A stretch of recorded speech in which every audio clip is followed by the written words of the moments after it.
As we've had plenty of time at this point to digest this very unique 2021 season, it's become increasingly over time apparent who's been shining for their respective teams and who's been struggling within the first half of the season. In this video, I'm going to go over a select few defensemen that have struggled thus far to remain consistent. And with that, here are 6 struggling defensemen of 2021.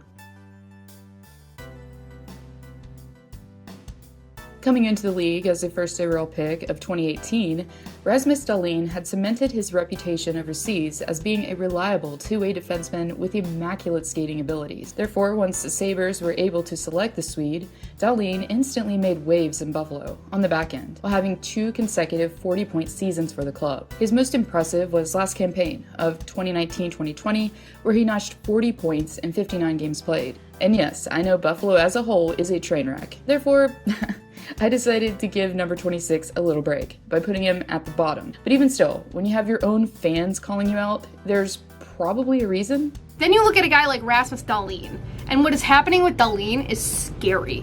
It really is. He has looked awful. He looked incredible in his rookie year under Phil Housley, and now 2 years under Ralph Krueger, and he's just gone.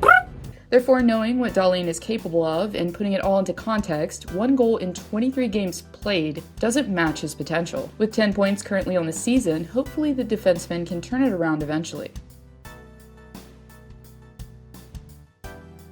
Back during the twilight of his career, VLASIC was a key piece that helped propel the San Jose Sharks to the Stanley Cup Finals in 2016, as he had the best season of his career, with an impressive 39 points in 67 games played for the 2015-16 campaign. But unfortunately, over time, his numbers and ice time have begun to regress, as Edward VLASIC has went from playing top minutes while contributing on the man advantage to being moved down to the bottom pairing and taken off both power play units. Given the Sharks haven't been a cup contender for a hot minute, but even still, knowing that he was able to notch 11 goals in the 2018-19 season, paired with the fact that he's still searching for his first after 22 games played, is a definite sign that he has much more to give on the blue line.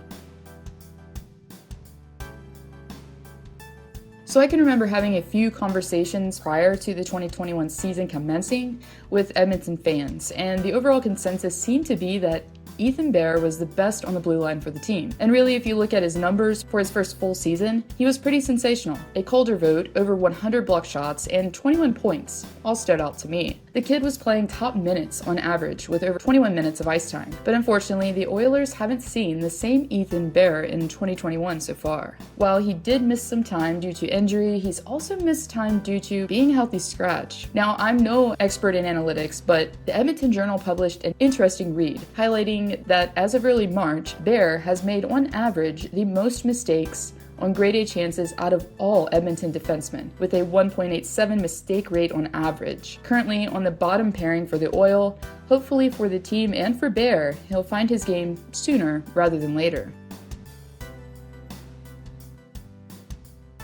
As Schmidt made his way across the border for the upcoming season, the defenseman joined the lineup on the pretense that he'd be bringing his offensive expertise along with him, as Schmidt was a routine 30-point producer during his time playing in Sin City. Therefore, he was naturally inserted into the top pairing with hopes that he, along with Quinn Hughes, could provide some supplemental scoring from the back end. But unfortunately, as most of us know, things haven't gone at all how the Canucks would have hoped, as the whole team has largely been out of sorts this season. And one of the casualties that has been taking scrutiny is Schmidt himself, as he not only has been struggling offensively, but defensively as well, as his giveaway to takeaway ratio has been more than 2-1, with 34 giveaways and only 10 takeaways. With 9 points in 28 games played, the defenseman has plenty of room for improvement. So for many of us, I'm guessing this isn't a huge surprise, as Karlsson has been struggling now for a hot minute. After making the journey out west from Ottawa, the defenseman at the time was thought to have been amongst the best league-wide. But for a player with the 4th highest cap hit out of the entire league, we all know that he has much more potential than he's been displaying for the past few seasons. Currently with 7 points in 18 games played, Karlsson hasn't been able to contribute as much as he once did offensively. But as far as the other end of the ice is concerned, number 65 was effective in Ottawa due to his skating ability. After making mistakes in his own end, oftentimes he had the remarkable talent to correct them and almost make up for it offensively. But now, at 30 years of age, considering his cap hit, lack of production at both ends, Karlsson, to me, deserves to be where he is on this list. I mean, honestly, did you really expect anyone else to be here? As a defenseman who drove the Pittsburgh fan base, myself included, to have him trending on Twitter last summer has now been sent to torment Rangers fans instead. Anyways, considering the fact that he's making a little over $1 million on the season sort of softens the blow, probably, I guess, for Rangers fans. Even still, currently after 12 games played, the defenseman has yet to register a single point on the season, with 11 shots on record. Johnson, who's been battling largely for a position on the bottom pairing with Brendan Smith, has been a healthy scratch multiple times thus far on the season. Therefore, it's going to be interesting to see if the defenseman will remain a blue shirt after his contract expires this offseason.